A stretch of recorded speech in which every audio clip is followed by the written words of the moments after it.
इस वक्त की बड़ी खबर देश के करोड़ों केंद्रीय कर्मचारी और पेंशनर्स को लेकर आ रही है। ये खबर पेंशनर्स और कर्मचारियों के भत्ते से जुड़ी है।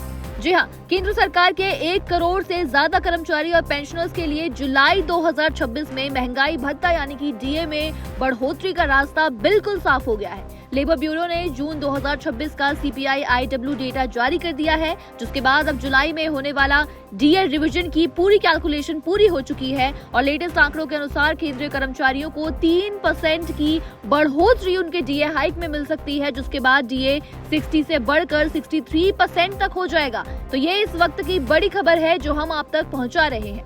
जुलाई 2026 की ये डीए रिवीजन 7वें वेतन आयोग के तहत आखिरी बड़ी बढ़ोतरी हो सकती है।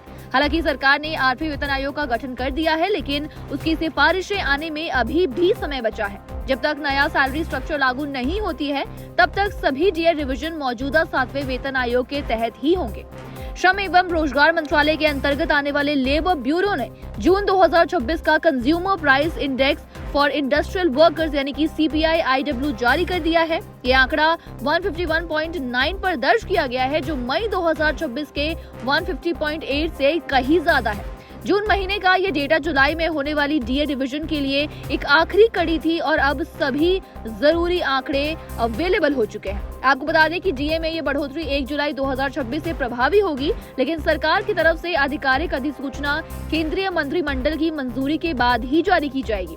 पिछले कुछ सालों में जुलाई डीए की घोषणा आमतौर पर सितंबर या अक्टूबर में की जाती रही है। आपको बता दें कि केंद्र सरकार साल में 2 बार 1 जनवरी और 1 जुलाई को महंगाई भत्ते में संशोधन करती है। ये संशोधन 7वें वेतन आयोग की सिफारिशों के तहत किया जाता है, जहां डीए की कैलकुलेशन सीपीआई आईडब्ल्यू के 12 महीने के एवरेज के बेसिस पर होती है। बताते चले कि सीपीआई आईडब्ल्यू डेटा और 7वें वेतन आयोग के कैलकुलेशन सिस्टम के अकॉर्डिंग महंगाई भत्ता लगभग 63.75% पर बन रहा है। हालांकि सरकार की मौजूदा ट्रेंड के अनुसार दशमलव के अंकों को नजरअंदाज कर दिया जाता है और भुगतान योग्य दर 63% होगी। ये वर्तमान 60% की तुलना में 3% ज्यादा है।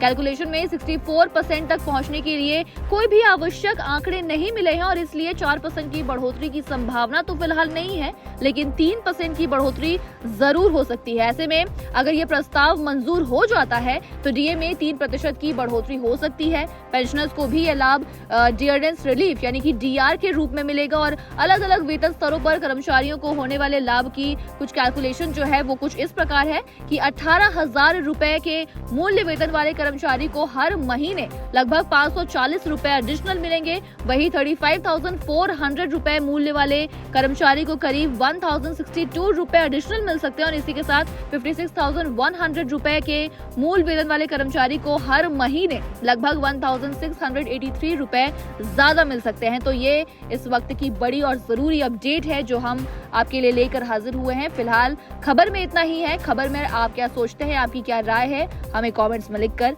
जरूर बताइएगा।